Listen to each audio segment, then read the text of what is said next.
ఎందుకంటే సోమవారం నాడే ఉన్నత న్యాయస్థానం బెయిల్ మంజూరు చేయడం జరిగింది.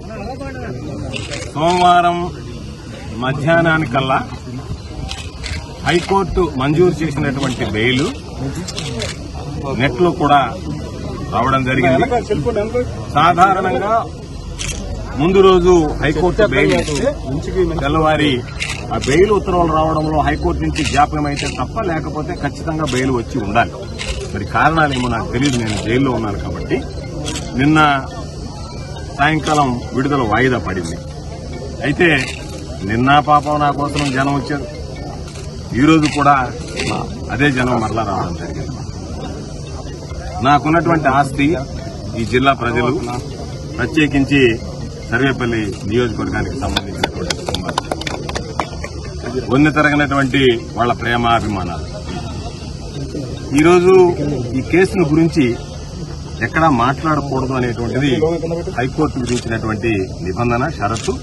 కాబట్టి ఆ షరతులకు లోబడి ఈరోజు ఈ హైకోర్టు మంజూరు చేసినటువంటి బెయిల్ విషయంలో నేను ఏది కూడా వ్యాఖ్యానించదలుచుకోలేదు. అయితే బహుశా నెల్లూరు జిల్లాకు సంబంధించి 2 సార్లు శాసనసభ్యుడిగా, ఒకసారి జిల్లా పరిషత్ చైర్మన్ గా, ఒకసారి మంత్రిగా పనిచేసినటువంటి వ్యక్తిని ఇన్ని రోజులు జైల్లో పెట్టడం అనేటువంటిది ఇది ప్రథమంగా జరిగింది. అంటే ఎక్కడ లేనటువంటి సాంప్రదాయాలని ఈరోజు కూటమి ప్రభుత్వం పరిచయం చేస్తున్నది.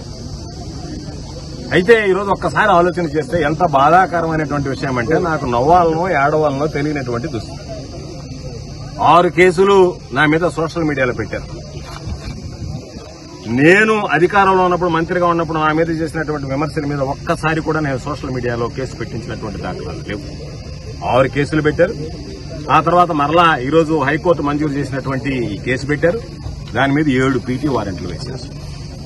7 పీటీ వారెంట్లు ఎంత నవ్వొచ్చాయంటే, ఎప్పుడో ఎన్నికల కమిషన్ టైంలో జరిగినటువంటి లిక్కర్ కేసు.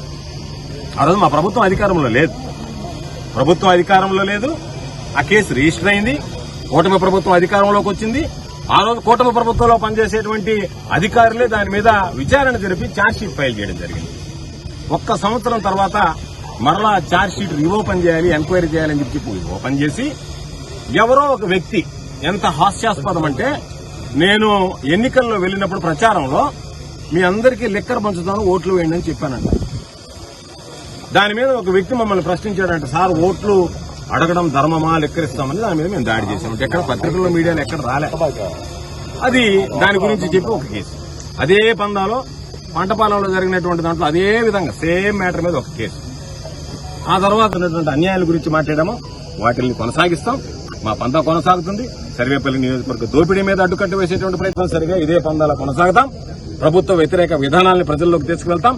ఖచ్చితంగా ఈ నియోజకవర్గంలో జరుగుతున్నటువంటి సోమిరెడ్డి కొడుకుల దోపిడీని అడ్డుకుంటాం. అంతే తప్ప ఎక్కడా కూడా మడమ తిప్పినటువంటి, అలుపెరిగినటువంటి పోరాటం చేస్తానని చెప్పి ఈ సందర్భంగా మీడియా మిత్రులందరికీ తెలియజేస్తే, మీతో కూడా గ్యాప్ వచ్చింది.